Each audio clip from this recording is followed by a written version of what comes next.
వాక్యంలో ప్రవేశిద్దాం. కీర్తనల గ్రంథం. దావీదు మహారాజు ఒక చక్కటి మాట చెప్తాడు. అందరికీ తెలిసినటువంటి వాక్యే, కానీ దాని గురించి మనం ఈరోజు ధ్యానించుకుందాం. 27వ దావీదు కీర్తన 4వ వచనం చదువుకుందాం. యెహోవా యొద్ద ఒక్క వరము అడిగితిని, దానిని నేను వెతుకుచున్నాను. యెహోవా ప్రసన్నతను చూచుటకును ఆయన ఆలయములో ధ్యానించుటకును నా జీవిత కాలమంతయు నేను యెహోవా మందిరములో నివసింపకోరుచున్నాను. ఆపత్కాలమున ఆయన తన పర్ణశాలలో నన్ను దాచును, తన గుడారపు మాటున నన్ను దాచును. ఆశ్రయదుర్గం మీద ఆయన నన్ను ఎక్కించును. అప్పుడు నన్ను చుట్టుకొని ఉన్న నా శత్రువుల కంటే ఎత్తుగా నా తల ఎత్తబడను. దేవుని పరిశుద్ధ నామమునకు మహిమ కలుగును గాక. ఇక్కడ దావీదు మహారాజు పలుకుచున్నటువంటి మాట ఏంటంటే, ఒక్క వరము దేవుణ్ణి అడిగాడంట. అంటే ఆయన జీవితంలో ఒక్క డిజైర్ ఉందంట, ఒక్క కోరిక ఉందంట. ఆ కోరికను ప్రభు దగ్గర విన్నవించుకున్నటువంటి విషయాన్ని మనం చూస్తాం. అదేంటంటే, ఎక్కడ నేను నివాసం చేయాలి. నివాసం చేయాలంటే డ్వెల్లింగ్ ప్లేస్ ఏది, ఎక్కడ నేను డ్వెల్ చేయాలి, ఎక్కడ నేను నివాసం చేయాలి. మనందరి జీవితాల్లో ఎక్కడ నువ్వు నివాసం చేయాలంటే, నాకు ఒక మంచి ఇల్లు కావాలనుకుంటాం. ఇల్లు ఉన్న వాళ్ళు ఏమనుకుంటారు చెప్పండి? డూప్లెక్స్లు కావాలనుకుంటారు, లేకపోతే వేరే వేరే చోట్ల కావాలని ఆశపడుతూ ఉంటారు. దావీదు మహారాజు గురించి మనం ఆలోచించినట్లయితే, ఆయనకు ప్యాలెస్ ఉందన్న విషయం మనకు తెలుసు. ఆయన ఎక్కడైనా సరే నివాసం చేయొచ్చు. ఆయనకున్న లగ్జూరియస్ లైఫ్ ఇచ్చినప్పటికీ, లేకపోతే ఆయన పరుండేటటువంటి ఆ కౌచెస్, వాటిని మనం లెక్క చూసినా, ఆయన తినేటటువంటి ఆ టేబుల్ మనం చూసినా, ఏది చూసినా అది చాలా విలువైనటువంటి వాటిగా మనము గుర్తించగలం. అయితే దావీదు గారు కోరుచున్నటువంటి విషయం ఏంటంటే, ఒకే ఒక డిజైర్ ఆయనకుందంట. ఆ డిజైర్ ఏంటంటే, ఎక్కడ నివాసం చేయాలి, ఎక్కడ నా జీవితంలో నేను డ్వెల్ చేస్తే అక్కడ నాకు ఇన్ఫ్యూషన్ దొరుకుతుంది. ఇన్ఫ్యూషన్ అంటే సర్వసాధారణంగా మన జీవితాల్లో మనం అనారోగ్య పరిస్థితుల్లో మనం ఉన్నప్పుడు మనకు ఇన్ఫ్యూషన్ అంటారు. ఏంటి? సెలైన్స్ ఎక్కిస్తారంటే ఏంటంటే, ఆ ఇన్ఫ్యూషన్ మన లోపలికి వెళ్ళినప్పుడు మనలో ఉన్న బలహీనతను బయటకు పంపించి మన శరీరానికి బలాన్ని చేకూర్చేటటువంటి స్థలం ఏంటంటే, నీకు లోకంలో నీకు ఎంటర్టైన్మెంట్స్ నువ్వు ఎక్కడ వెళ్ళినా నువ్వు సంపాదించుకో, టూరిస్ట్గా నువ్వు వెళ్ళి ఎన్ని చూడండి, కొంతమంది పిల్గ్రిమ్స్గా వెళ్ళి పిల్గ్రిమేజెస్కి వెళ్తూ ఉంటారు. అక్కడ దొరకనటువంటి ఆనందం, ఎంటర్టైన్మెంట్స్లో దొరకలేనటువంటి ఆనందం, టూరిస్ట్ ప్లేసెస్లో దొరకలేనటువంటి ఆనందం, సీక్రెట్ ప్లేసెస్ ఎన్నో ఉన్నాయి లోకంలో, వాటిలో దొరకలేనటువంటి ఆనందం దేవుని యొక్క మందిరంలో, దేవుని యొక్క సన్నిధిలో దొరుకుతుందనేటటువంటి విషయాన్ని దావీదు ఇక్కడ మనకు తెలియచేసినటువంటి విషయాన్ని మనం చూస్తాం. అది దావీదు ఒక ఫార్మ్యులాగా తీసుకున్నటువంటి విషయాన్ని మనం చూస్తాం. ఆ ఫార్మ్యులా మనం కూడా నేర్చుకోవాల్సినటువంటి వారమై ఉన్నాం. ఏంటంటే, ఆయన ముఖ ప్రసన్నత నేను చూడాలి. ముఖ ప్రసన్నత అంటే సర్వసాధారణంగా దేవుని యొక్క సన్నిధిలో ప్రార్థన చేసినప్పటికీ కొంతమంది, మోస్ట్ ఆఫ్ ద పీపుల్ చేసేటటువంటి పని ఏంటంటే, మందిరానికి మనం వెళ్ళి ద్వారా సేవకుల దగ్గర నుంచి ఏదో కాదు, దేవుని దగ్గర నుంచి ఏదో పొందుకోవచ్చు అనేటటువంటి ఆశ. దేవుని మన జీవితంలో బ్లెస్ చేయాలి, దేవుడు మనల్ని కనికరించాలి, మనల్ని కొన్ని బంధకాల నుంచి విడిపించాలి అనేటటువంటి విషయాలకి దేవుని మనము ఆశ్రయిస్తూ ఉంటాం. అంటే దాని యొక్క అర్థం ఏంటంటే, దేవుని చేతుల వైపు మనం చూస్తూ ఉంటాం. అంటే ప్రభు మనకి ఏదో ఒకటి అనుగ్రహించాలని. ఇక్కడ దావీదు విషయాన్ని మనం చూస్తే, ప్రభువా నీ ముఖాన్ని నేను చూస్తాను, నీ ముఖం నేను చూసినప్పుడు ఆటోమేటిక్గా నువ్వు నా ముఖం చూస్తావు. నీ ప్రసన్నత, నీ ముఖ ప్రసన్నత నేను చూసేటప్పుడు, అంటే గేజ్ చేసినప్పుడు ఆయన కూడా ఆటోమేటిక్గా నన్ను చూస్తారు. ఆ విషయాన్ని గురించి ఆయన దేవుని యొక్క మందిరాన్ని కోరుకున్నటువంటి విషయాన్ని మనం చూస్తాం. అంటే దేవుని యొక్క ప్రసన్నతను ఎప్పుడైతే ఆయన నిదానించి చూస్తారో, ఆయనకు తెలియకుండానే దేవుని యొక్క హస్తము మూవ్ అయ్యి మనకి కావాల్సినవన్నీ ఆయన గ్రాంట్ చేస్తారు. దేవుని పరిశుద్ధ నామమునకు మహిమ కలుగును గాక. నువ్వు చేతుల వైపు చూసినంతసేపు నీకు ఎన్నో బ్లెస్సింగ్స్ ప్రభు ఆల్రెడీ అనుగ్రహించారు, అనుగ్రహిస్తూ ఉన్నారు, అనుగ్రహించనై ఉన్నారు. కానీ ఆయన ముఖ ప్రసన్నతను నువ్వు ఎప్పుడైతే చూడాలని నీకు ఆశ, ఒక డిజైర్ నువ్వు కలిగి ఉన్నావో, ప్రభు ప్రామిస్ చేసినటువంటి విషయాన్ని నేను ఇక్కడ మీకు తెలియచేస్తాను. అంటే ఇక్కడ దావీదు మహారాజు చేసినటువంటి కార్యం ఏంటంటే, అక్కడ చదవండి ఒక విషయం. యెహోవా ప్రసన్నత చూచుటకును ఆయన ఆలయములో ధ్యానించుటకును, అంటే దేవుని యొక్క ముఖ ప్రసన్నత చూచుటకును, అంటే to gauge the beauty of the lord అని అంటాం. అంతేకాకుండా రెండోది టు ఎంక్వైర్ హిస్ ఒపీనియన్ అనమాట. అంటే ఆయన హృదయంలో ఏమున్నదో ఆ ఒపీనియన్ తెలుసుకొనుట కొరకు, అంటే ఆయన చూచుట కొరకు, ఆయన చెప్పినది వినుట కొరకు దేవుని యొక్క మందిరములో ఆయన కనిపెట్టినటువంటి విషయాన్ని మనం చూస్తాం. ఆయన చిత్తం ఏంటో తెలుసుకోవడానికి, నేను ఎప్పుడైతే దేవుని సన్నిధిలో నేను నివాసం చేశానో ఆయన ముఖాన్ని నేను చూడొచ్చు, ఆయన స్వరాన్ని నేను వినొచ్చు అన్నటువంటి విషయాన్ని ఆయన మనకి తెలియచేశారు. అయితే మన జీవితాల్లో నీ డిజైర్ ఏంటి అన్న విషయం వ్యక్తిగతంగా ఎవరికి వారమో ప్రశ్నించుకొనవలసినటువంటి వారమై ఉన్నాం. అయితే ఇక్కడ ఎప్పుడైతే ముఖ ప్రసన్నత ఆయన చూస్తారో, ఆయన ఈయన వైపు చూస్తారో, అక్కడ జరిగేటటువంటి కార్యం ఏంటంటే ఒక నిబంధన అనేది తెలియకుండానే ఫామ్ అయిపోద్దంట. దేవుని పరిశుద్ధ నామమునకు మహిమ కలుగును గాక.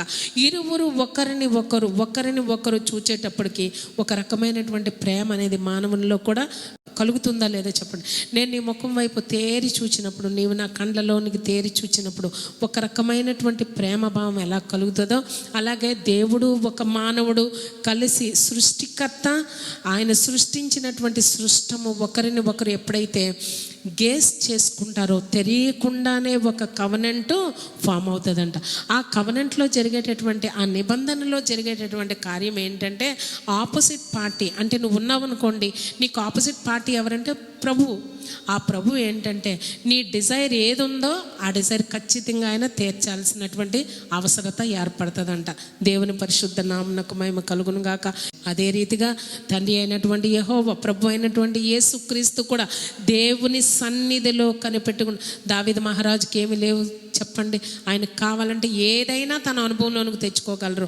ఆహార పదార్థాలు కానీ, ఫైనాన్షియల్ కానీ, ఫ్లెష్లీగా కానీ ఏవి అనుభవించాలన్నా ఆయనకు అన్నీ అందుబాటులో ఉన్నాయి. కానీ వాటన్నిటినీ కూడా ఒక ప్రక్కకు పెట్టేసి ఆయన ఒకటే అనుకున్నాడు, లోకమంతో నాకు పని లేదు, లేకపోతే నాకున్న సౌకర్యాలతో నాకు పని లేదు, నాకున్న ధనధాన్యాలతో నాకు పని లేదు, కానీ నేను దేవుని ముఖ దర్శనము చేసుకొని ఆయన ప్రసన్నత నేను చూడాలి. ఆ ప్రసన్నత చూచుటలో ఆయనకు జరిగేటటువంటి నిబంధన ఆయనకు తెలుసు. ఆ నిబంధనలో ఏంటంటే అవతల పార్టీ ఖచ్చితంగా నాకు ఏది అవసరమో ఆయన తప్పక బద్ధుడై ఉన్నాడన్న విషయాన్ని ఆయన గమనించినటువంటి విషయాన్ని మనం చూస్తాం.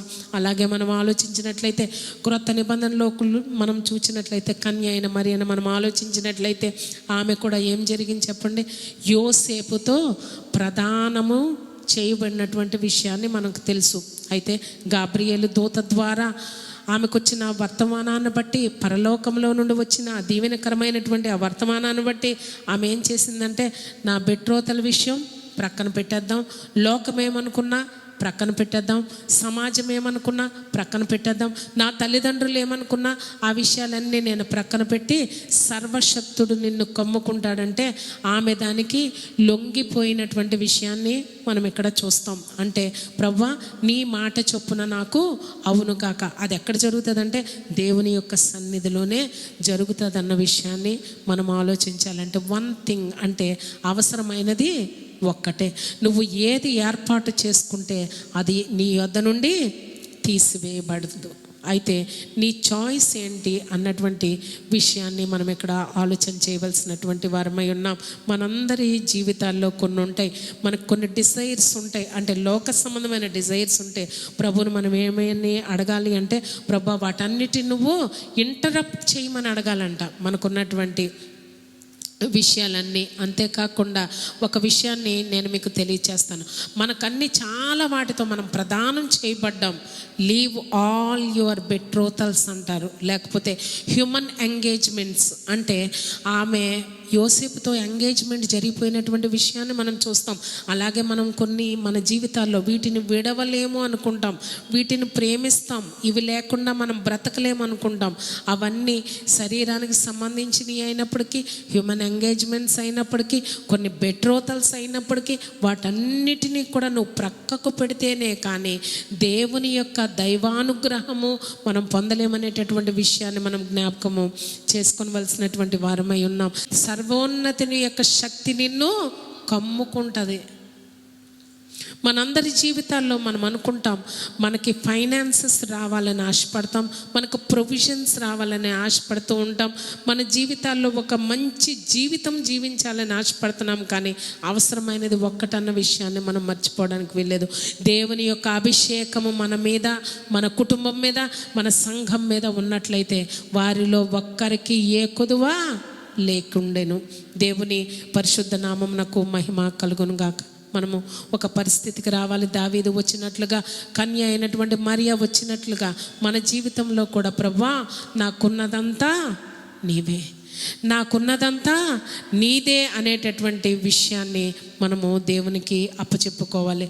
ప్రభువా నేను చూచినది నా కళ్ళతో నిన్ను మాత్రమే, నేను వింటున్నది నీ యొక్క స్వరము మాత్రమే అని దేవునికి మనల్ని మనము అప్పచెప్పుకొనవలసినటువంటి వారమై ఉన్నాం. అయితే కీర్తనల గ్రంథం 16వ అధ్యాయము 11వ వచనంలో మనం చూసినట్లయితే ఇంగ్లీష్లో ఒక చక్కని మాట ఉంటుంది, show me path of life అని ఉంటుంది. అంటే తెలుగులో చదవండి ఒకసారి. జీవ మార్గములు నీవు నాకు తెలియచేసేదవు అన్న తర్వాత అక్కడ ఒక 2 చుక్కలు ఉంటాయి చూడండి. ఇంగ్లీష్ బైబిల్లో మనం కాల్మ్ అంటాం. అంటే దాని తర్వాత అర్థం ఏంటంటే ఆ సింబల్ తర్వాత ఏదైతే మెన్షన్ చేయబడిందో అదే రిజల్ట్ అంట. దేవుని పరిశుద్ధ నామమునకు మహిమ కలుగును గాక. అంటే తెలుగు బైబిల్లో అంత కరెక్ట్గా లేదు, కానీ జీవ మార్గంలో నీవు నాకు తెలియచేసేదవు అంటే నా మార్గాలు, నేను నా బ్రతుకులో నా జీవానికి మార్గాలు నువ్వు తెలియచేస్తావు అన్న తర్వాత దాని యొక్క రిజల్ట్ ఏంటంటే నీ సన్నిధిలో సంపూర్ణ సంతోషము కలదు. అంటే నువ్వు ఎక్కడ నాకు తెలియచేస్తావంటే నీ సన్నిధిలో నేను ఎప్పుడైతే కూర్చుంటానో అక్కడ నాకు సంతోషంతో పాటు నా జీవితంలో నేను ఏ అడుగు ఎలా వేయాలో ప్రభువా నువ్వు నాకు నేర్పిస్తావు అనేటటువంటి అర్థాన్ని మనం అక్కడ చూస్తాం. అందుకే అపోస్తలుడైనటువంటి పౌలు ఫిలిప్పీలకు రాసినటువంటి పత్రిక 3వ అధ్యాయము 14వ వచనంలో ఒక చక్కటి మాట ఉంటుంది చూడండి. ఫిలిప్పీలకు రాసినటువంటి పత్రిక 3వ అధ్యాయము 14వ వచనం. క్రీస్తు యేసునందు దేవుని ఉన్నతమైన పిలుపునకు కలుగు బహుమానము పొందవలెనని గురి యొద్దకే పరిగెత్తుచున్నాను. గురి యొద్దకే అంటే గురి అంటే అక్కడ మన యొక్క ఆయన యొక్క అర్థం ఏంటంటే దేని మీద ఆయన యొక్క ఫోకస్ మరల్చినప్పటికీ, లోకంలో ఉన్న వరల్డ్లీ ఎంటర్టైన్మెంట్స్ ప్లెజర్స్ వైపు తన కనుదృష్టి మరలిస్తే ఆ గురి యొద్ద నుండి తన దృష్టి మరలిపోయి తన కొరకు వేచి ఉన్నటువంటి పరలోకంలో తన కొరకు వేచి ఉన్నటువంటి బహుమానములను ఆయన తీసుకుంటకు అవకాశం ఉండదన్న విషయాన్ని తెలియచేస్తున్నారు. ఏది అయినప్పటికీ ఆ ముందు వెనక వచనాల్లో వెనుకున్నవన్నీ మరిచి ముందున్న బహుమానము కొరకై గురి యొద్దకే నేను పరిగెత్తుచున్నాను అన్న విషయాన్ని మనం అక్కడ చూస్తాం.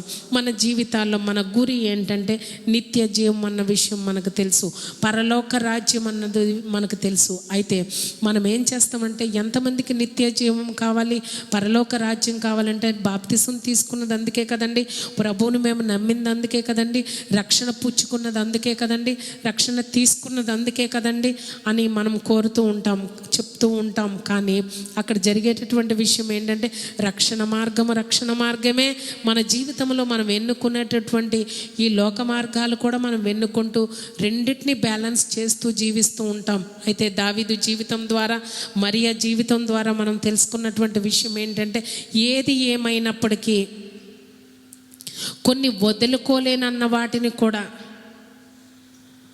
మరియ తన ఇష్టాన్ని, తన భవిష్యత్తుని, తన యవనాన్ని, తన కోరికలను అన్నిటినీ కూడా సర్వశక్తునికి తాను అప్పగించుకున్నటువంటి విషయాన్ని మనం చూస్తాం. అలాగే అపోస్తలుల కార్యాలు 2వ అధ్యాయంలో కూడా మనం చూసినట్లయితే వారందరూ ఏకముగా మేడగదిలో ఒక చోట కూర్చున్నటువంటి విషయాన్ని మనం చూస్తాం. అంటే వారందరూ అప్పర్ రూమ్లో 120 మంది, అంటే మిగతా వారందరూ కూడా యెరూషలేము దేవాలయంలో వారి పనుల మీద వాళ్ళు బిజీగానే ఆ ప్రాంగణంలోనే ఉన్నారంట. కానీ స్పెసిఫిక్ ప్లేస్ ప్రభు చెప్పినప్పుడు ఆ ప్రత్యేకమైనటువంటి ఆ దేవుని యొక్క మందిరంలో, దేవుని యొక్క సన్నిధిలో కనిపెట్టలేనటువంటి వారుగా ఉన్నట్లుగా మనం అక్కడ చూస్తాం. అయితే 120 మంది మాత్రము అక్కడ వేచి ఉన్నప్పుడు, ఏక మనసుతో వారు ప్రార్థన చేసినప్పుడు, వారు పనులన్నీ ప్రక్కన పెట్టేసుకున్నారు. వారు మార్కెట్ పనులు పక్కన పెట్టేసుకున్నారు, వాళ్ళు షాపింగ్ ప్రక్కన పెట్టేసుకున్నారు, వాళ్ళకి ఇంపార్టెంట్గా ఉన్నటువంటి థింగ్స్ అన్నీ ప్రక్కన పెట్టేసుకున్నారు. దావీదు మహారాజుకి మరి తన యొక్క రాజ్యంలో ఆ కోర్టులోకి వెళ్తే పని ఉండదా చెప్పండి? 24/7 పని ఉంటుంది. తనకి కుటుంబంలో పని ఉండదా? తన కుమారులతో పని ఉండదా? తనకి ప్లెజర్స్ అనుభవించాలంటే తన టైం కేటాయించలేడా? కానీ వాటన్నిటిని ఈ సెట్ అపార్ట్ అంటాం. అలాగే మనందరి జీవితంలో మనందరికీ ఉన్న వాటిని కూడా ఒక ప్రక్కన పెట్టి దేవుని సన్నిధి కొరకు మనము కొంత ప్రత్యేకమైనటువంటి సమయాన్ని కేటాయించవలసినటువంటి వారమై ఉన్నాం. ఎప్పుడైతే ఆ పనులు జరిగినవో వారు ఆ పని చేశారు. వారు 120 మంది ఆ మేడ గదిలో వారు ఎప్పుడైతే ప్రార్థనకు ఏకీభవించి అన్ని పనులు ప్రక్కన పెట్టేసి ఏం చేస్తున్నారంట? వాళ్ళు ప్రార్థన చేస్తున్నారంట, పాటలు పాడుతున్నారంట, ఏక మనసుతో దేవుని గురించే మాట్లాడుకున్నారంట. అంటే ఆ 10 రోజులు కూడా వారికి ఉన్నటువంటి పనులన్నీ ప్రక్కన పెట్టేసుకుని దేవుని సన్నిధి యొక్క ప్రాముఖ్యత మనం ఇప్పుడు తెలుసుకుంటున్నాం. ఎప్పుడైతే కనిపెట్టారో పరలోకములో నుండి అగ్ని దిగి వచ్చి, పరలోకములో నుంచి ఆశీర్వాదం దిగి వచ్చి ఒక్కొక్కరి మీద వ్రాలగా, అంటే అక్కడ కూర్చున్న వారందరి మీద ఈక్వల్గా ఆ యొక్క పరలోక ఆ దివ్యమైనటువంటి ఆ అగ్ని అందరి మీద సమానంగా, చిన్నవాళ్ళు, పెద్దవాళ్ళు, వృద్ధాప్యలో ఉన్నవాళ్ళు, స్త్రీ పురుషులని భేదం లేకుండా అందరి మీదగా ఎగ్జాక్ట్ స్పాట్లో పడినటువంటి విషయాన్ని మనం చూస్తాం. ఆ మార్కెట్ ప్లేస్లో అనేక మంది యూదులు ఉన్నారు, అనేక మంది మత ప్రవిష్టులు ఉండొచ్చు. వారెవ్వరి మీద ఆయన రాలలేదు. కానీ ఎవరైతే ఆయన కొరకు కనిపెట్టుకొని ఆయన ముఖ ప్రసన్నత చూడాలని, ఆయన్ను గూర్చి ధ్యానించాలని ఉన్నారో వారి మీద ఎగ్జాక్ట్గా పడినటువంటి విషయాన్ని మనం చూస్తాం. దేవుని పరిశుద్ధ నామమునకు మహిమ కలుగును గాక. మనందరికీ కూడా అభిషేకం పొందాలని ఇష్టం. అనాయింటింగ్ మీద అనేకమైనటువంటి లెక్చర్స్ మనం వింటాం, అనేకమైనటువంటి పాఠాలు మనం వింటాం, అనేకమైనటువంటి ప్రసంగాలు మనం వింటాం. కానీ ఆ విని దాన్ని విడిచిపెట్టుడు కాకుండా దేవుని యొక్క ముఖ ప్రసన్నత చూడాలని, ఆయన సన్నిధిలో ఆయన గురించి ధ్యానించాలని, ఆయన గురించి మాట్లాడుకోవాలని, ఆయన సన్నిధిలో కుమ్మరించుకోవాలని, ఆయన సన్నిధిలో వాళ్ళ యొక్క చిత్తాలు విడిచిపెట్టాలని, ప్రభువా నీ చిత్తము నా ఎడల ఏమై ఉన్నదో అని సరెండర్ అయితేనే కానీ మన జీవితాల్లో ఏ ఒక్క దైవికమైన కార్యాన్ని అనుభవించలేము. అది దొరికేది ఒకే ఒక స్థలం, ఏంటంటే దేవుని యొక్క సన్నిధి. దావీదు మహారాజు అంటాడు, ఆయన ఏ రూమ్లోకి వెళ్ళాడు చెప్పండి? ఆయన కోటలో ఎన్ని రూమ్స్ ఉంటాయి చెప్పండి? ఆయనకి ఎంత చక్కటి ఉద్యానవనంలో ఏ చెట్టు క్రింద ఎంత మంచి గ్రీనరీలో తను కూర్చోగలడో చెప్పండి, తను ఎంజాయ్ చేయగలడు, తన కండ్లకి ఇంపైనటువంటి ఆ ప్రదేశంలో తను ఉండగలడు. కానీ ఆయన కోరుకున్నది, నీ మందిరములో నేను జీవితకాలం అంతయు నివాసం చేస్తానని చెప్పినటువంటి విషయాన్ని మనం ఇక్కడ చూడవలసినటువంటి వారమై ఉన్నాం. ఇది తెలిసినటువంటి అపోస్తలుడైనటువంటి పౌలు గారు కూడా చెప్తున్నారు ఏంటంటే, గురి యొద్దకు నువ్వు ఎప్పుడైతే చూస్తావో నీ ఫోకస్ ఎప్పుడు ఆ గురి వైపే గేస్ చూస్తూ నువ్వు పరిగెట్టాలి. కానీ ఒక్క నిమిషం, ఒక్క గ్లాన్స్ ప్రక్కన వేసేటప్పటికి నీ బహుమానాన్ని నువ్వు పోగొట్టుకుంటావు. ఎందుకంటే హెవెన్ ఎప్పుడూ కూడా పరలోకపు దీవెనలు భూమి మీదకు తన కొరకు కనిపెట్టుకుని వారి కొరకు, ఆయన చూడాలని ఆశించే వారి కొరకు, ఆయన సన్నిధిలో గడిపే వారి కొరకు, ప్రార్థన చేసే వారి కొరకు, స్తుతించే వారి కొరకు దీవెనల వర్షము కుమ్మరించాలని హెవెన్ ఎప్పుడూ కూడా మన కొరకు రివార్డ్స్, బహుమానాలు పట్టుకొని వెయిట్ చేస్తూ ఉన్నటువంటి విషయాన్ని మనం చూస్తాం. ఆ బహుమానాన్ని నువ్వు దృష్టిలో పెట్టుకొని గురి యొద్దకు నువ్వు పరిగెత్తవలసినటువంటి వారమై ఉన్నాం. దేవుని పరిశుద్ధ నామమునకు మహిమ కలుగునుగాక. అయితే మన అటెన్షన్ ఎప్పుడూ కూడా పరలోకము వైపే నిలుపుకొనవలసినటువంటి వారమై ఉన్నాం. మనందరి జీవితాల్లో మనం అనుకుంటాం, భూలోకంలో మనకు కావాల్సినవి చాలా ఉన్నాయి, మనం ఇవి పొందుకోవాలి అని అనుకుంటాం. నువ్వు పొందుకుంటావు, మంచిదే.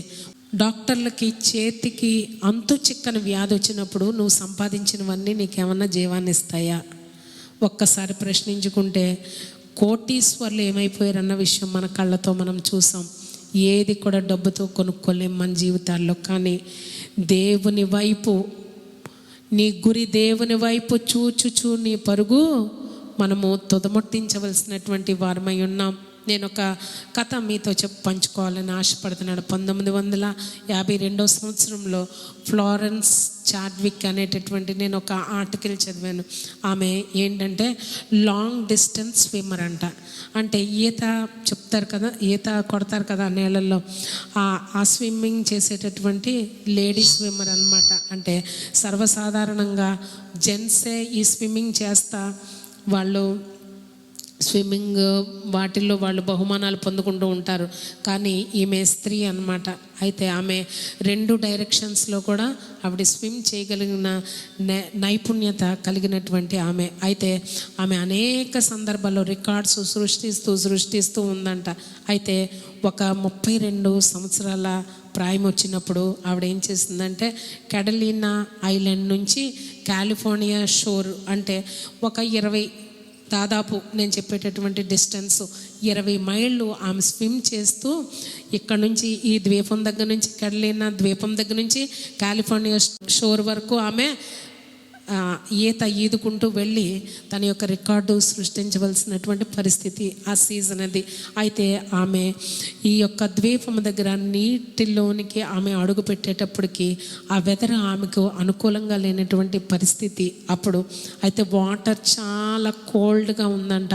అంతేకాకుండా ఫాగ్ ఉండినటువంటి సందర్భం అది. అయితే అదే సందర్భంలో ఆమెకు ఈ యొక్క స్విమ్మింగ్ ఆ యొక్క పోటీలు పెట్టినటువంటి విషయాన్ని మనం అక్కడ చూస్తాం.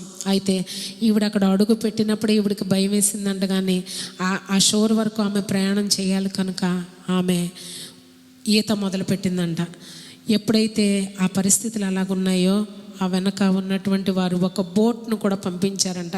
ఎప్పుడైతే ఆమె ఇంకా ఈదలేదో వెంటనే ఆమెను చెయ్యందిస్తే ఆ బోట్లోకి ఆమెను తీసుకోవచ్చు అనేటటువంటి విషయంతో బోట్స్ అనేకమైనటువంటి కంపెనీ అయినాయి అంట. కానీ ఆవిడ ఏది కూడా లెక్క చేయకుండా 15 గంటలు ఏకదాటిగా ఆవిడ ఈదిందంట. ఎందుకంటే వాళ్ళకి అది అలవాటు కనుక, వాళ్ళది ఎక్సర్సైజులు చేస్తూ ఉంటారు కనుక, దాన్ని రోజు వాళ్ళవి ప్రాక్టీస్ చేస్తూ ఉంటారు కనుక వాళ్ళకి అది అలవాటే కనుక ఆమె 15 గంటలు నిర్విరామంగా ఈదగలిగిందంట. ఆ 15 గంటలు దాటిన తర్వాత ఆమె మామూలుగా చూస్తూ ఉంటే ఆమెకు చల్లటి వాతావరణం కనబడుతుంది.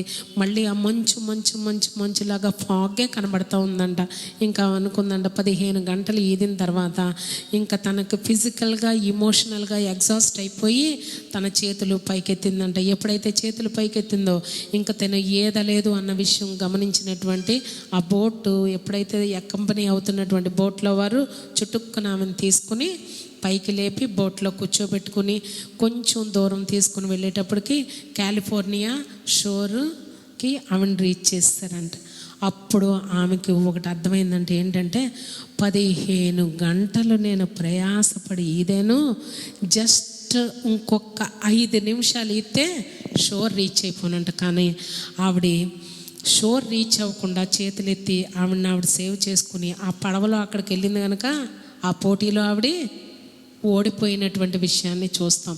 అప్పుడు ఆవిడ ఆ షోర్కి వెళ్ళిన తర్వాత ఒక విషయాన్ని గమనించిందంట.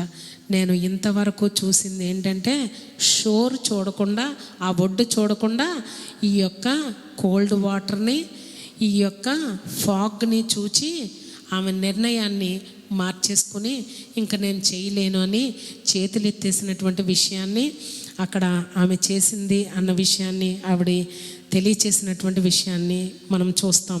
అయితే తర్వాత ఆవిడ న్యూస్ మీడియాతో చెప్పిందంట, నేను చూచింది ఏంటంటే ఫాగ్ చూశాను కనుక 15 గంటల ప్రయాసపడింది, జస్ట్ కొద్ది నిమిషాల్లో ఆ షోర్ని రీచ్ అయిపోతున్నానంటే, షోర్ చూసుంటే, ఆ ఒడ్డు చూసుంటే ఇంకా నేను ఎనర్జీ కూడగట్టుకుని అక్కడికి చేరిపోయి బహుమానాన్ని పొందేదాన్నే. కానీ నేనేం చూశాను, నా పరిస్థితులు, నా చుట్టూ ఉన్న పరిస్థితులు చూసి నేను నా హృదయాన్ని ఆయాసపరుచుకొని చేతులెత్తేసానని చెప్పిందంట. అయితే 2 నెలల తర్వాత మళ్ళీ అదే పరిస్థితి వచ్చిందంట. మళ్ళీ పోటీలు పెట్టారంట.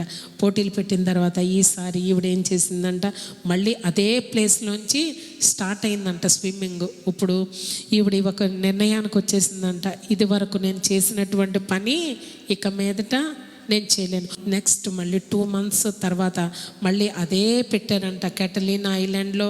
మళ్ళీ ఆవిడ స్టార్ట్ చేస్తే మళ్ళీ వెదర్ సేమ్గా ఉందంట, వాటర్ మళ్ళీ సేమ్గా కోల్డ్గానే ఉందంట, మళ్ళీ ఫాగ్స్ ఆవిడకి కనబడతానే ఉన్నాయంట. ఈసారి ఈవిడ నిర్ణయం ఏంటి చెప్పండి, మళ్ళీ అదే పరిస్థితే కానీ మళ్ళీ తన కాలు ఆ ఐలాండ్లో ఆ వాటర్లో ఆమె పెట్టిందంట. పెట్టినప్పుడు ఈసారి ఈవిడ ఏం చేశారంట, తన గురి దేని మీద నిలుపుకుందంటే, నేను ఈ కోల్డ్ వాటర్ చూడను, నేను ఈ వెదర్ కండిషన్స్ చూడను, నేను ఏ విషయాన్ని ఈ ఫాగ్ను కూడా నాకు ఎదురకుండా కనబడుతున్నా ఆ ఫాగ్ను కూడా చూడను.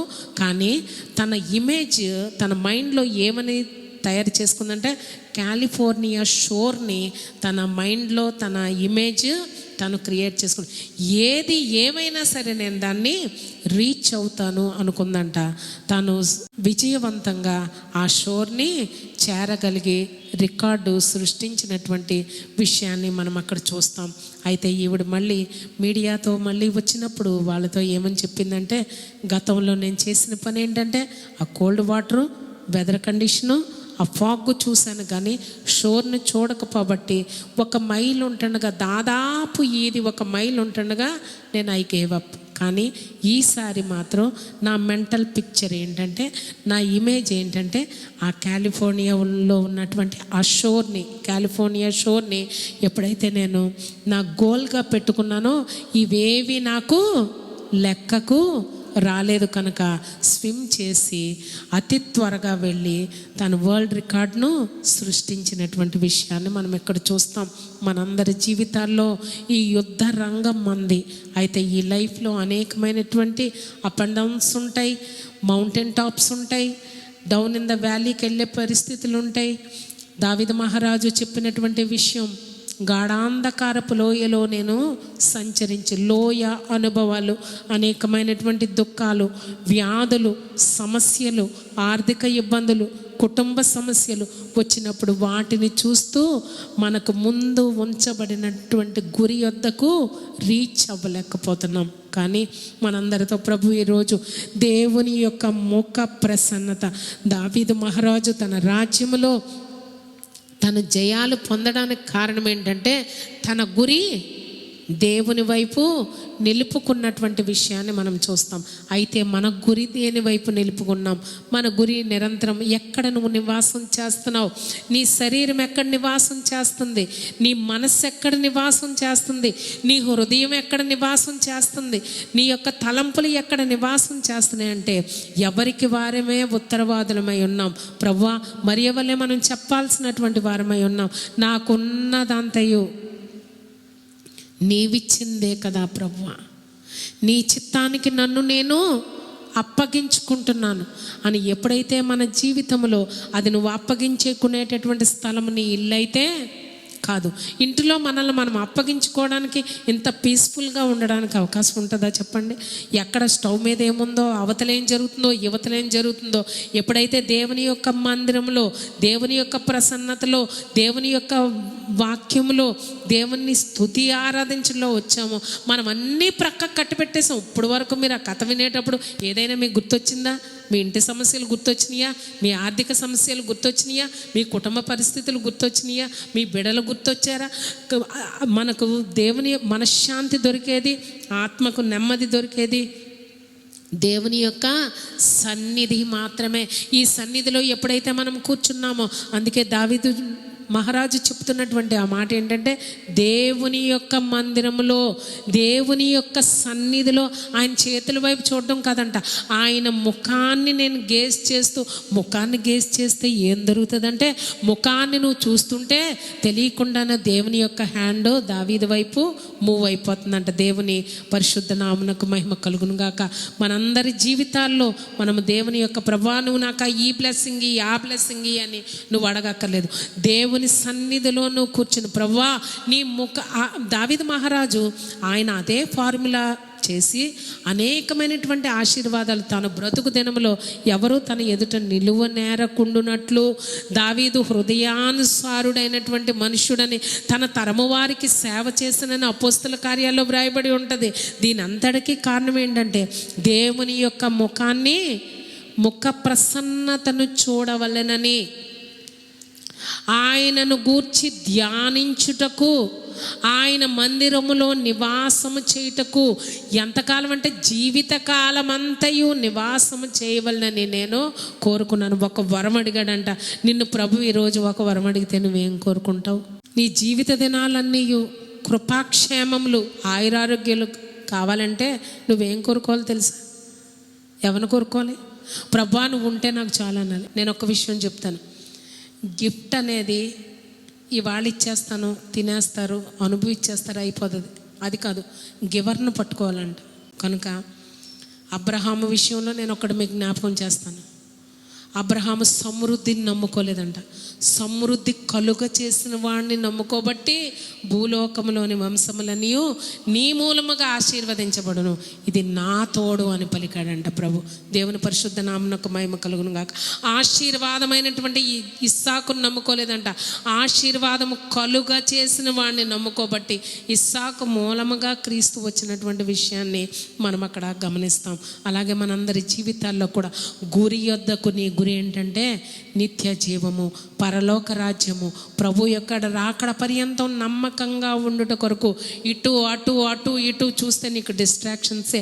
ఆవిడ ఏం చూసిందంట? వెదర్ చూసిందంట, వాటర్ చూసిందంట, ఫాగ్ చూసిందంట. ఈ మూడు చూసేటప్పటికి తన జీవితంలో కొద్దిలో మిస్ అయిపోయిందంట. మన జీవితంలో ప్రభు ఇచ్చేటటువంటి ఆశీర్వాదాలు, ప్రభు ఇచ్చేటటువంటి బహుమానాలు, ప్రభు ఇచ్చేటటువంటి పరలోకపు దీవెనలు ప్రభు కొరకు కనిపెట్టిన వారికి మాత్రమే అవి పరిమితమై ఉన్నాయి. యెరూషలేము దేవాలయంలో అనేక మంది ఉన్నారంట, కానీ ఆ మేడ గదిలో 120 మంది మాత్రమే యెహోవాను గూర్చి పాడుచూ, స్తుతిస్తూ, ప్రార్థన చేస్తూ, పనులన్నిటినీ ప్రక్కన పెట్టి దేవుని యొక్క ప్రసన్నత కొరకు వారు కనిపెట్టి దేవుని వాక్యాన్ని మెడిటేట్ చేస్తూ ఉంటే ఆయన వారిని తాకకుండా, దర్శించకుండా ఉండలేకపోయారన్న విషయాన్ని మనం జ్ఞాపకము చేసుకోవలసిన. మిగతా వాళ్ళకి కాదంటే ఉంది, అవును, కానీ ప్రత్యేకమైనటువంటి దీవెన దావీదుకు ఉన్నటువంటి, నిజంగా బైబిల్లో ఆయనకున్నటువంటి ప్రాముఖ్యత మిగతా ఎవ్వరి మటుకు వాళ్ళే గొప్పవారు. పేట్రియాక్స్, ఓల్డ్ టెస్ట్మెంట్ పేట్రియాక్స్ అంటారు, ఓల్డ్ టెస్ట్మెంట్ ప్రాఫిట్స్ అంటాం. వాటన్నిటిని ప్రక్కన పెట్టండి. రాజులైనప్పటికీ ఎవరైనప్పటికీ కూడా దావీదుకు ఉన్నటువంటి ప్రాముఖ్యమైనటువంటి ఆ స్థానాన్ని మరి ఎవరు పొందుకోలేకపోయారు. ఎందుకంటే దేవుని ముఖము కొరకు తను కనిపెట్టుకొని ఉన్నటువంటి విషయాన్ని మనం చూస్తాం. అందుకే దావీదుకు దేవుడిచ్చినటువంటి శాశ్వతమైన కృప అని చెప్తాం. ఏంటంటే సూర్యుడు ఉన్నంత కాలము, చంద్రుడు ఉన్నంత కాలము నీ సంతతిలో ఒకడు ఆ సింహాసనమున ఉండక మానడు అని చెప్పినటువంటి వాగ్దానాన్ని మనం చూస్తాం. అంతేకాకుండా ప్రభు అయినటువంటి యేసుక్రీస్తు కూడా తనలో నుండి వచ్చి దావీదు కుమారుడా అని పిలిపించుకున్నటువంటి విషయాన్ని మనం చూస్తాం. అది ఎంత గొప్ప టైటిల్ ఒక్కసారి మీరు ఆలోచించండి. మనందరి జీవితాల్లో మనం గురి యొద్దకు పరిగెత్తాలని మనం అనుకుంటూ ఉంటాం, కానీ మనకు అన్ని డిస్ట్రాక్షన్సే. ఒక ఎంటర్టైన్మెంట్ వస్తే నువ్వు ఆగలేవు, ఒక ఫైనాన్సెస్ కొంచెం ఒక 10 రూపాయలు ఎక్కువైతే నేను పట్టుకోలేము ఆ పూట. ఆశీర్వాద కర్త గుర్తురాడు నీకు, ఆశీర్వాదాన్నే చూసుకుంటావు. ఆశీర్వాదం రాగానే ఏం చేస్తావు అనుకో, ఆశీర్వాదాన్ని పట్టుకొని షాపింగ్ పరిగెట్టేస్తాం. దేవుని సన్నిధిలో ఉండి ఒకటి తర్వాత దావీదుకి ఒక్క కోరికతో అయిపోయిందా చెప్పండి? తన జీవితంలో తన రాజ్యం గడవాలంటే ఎన్ని కార్యక్రమాలు చక్కబెట్టుకోవాలి చెప్పండి? రాజ్యాన్ని చక్కబెట్టుకోవాలి, కుటుంబాన్ని చక్కబెట్టుకోవాలి, కుమారులను చక్కబెట్టుకోవాలి, తన రాజ్యాన్ని చక్కబెట్టుకోవాలి, తన ట్రెజరీని చక్కబెట్టుకోవాలి. వాటన్నిటిలో ప్రభు తాను బ్రతికిన దినములన్నీ నెమ్మది కలుగు చేసను అన్న విషయాన్ని మనం చూస్తాం. కోర్స్ తను చేసినటువంటి పనులకి వ్యక్తిగతంగా జడ్జిమెంట్ వచ్చి శిక్షించాడు, కానీ ఓవరాల్గా మనం ఆలోచిస్తే దేశము నెమ్మదిగా ఉన్నటువంటి విషయాన్ని మనం చూస్తాం.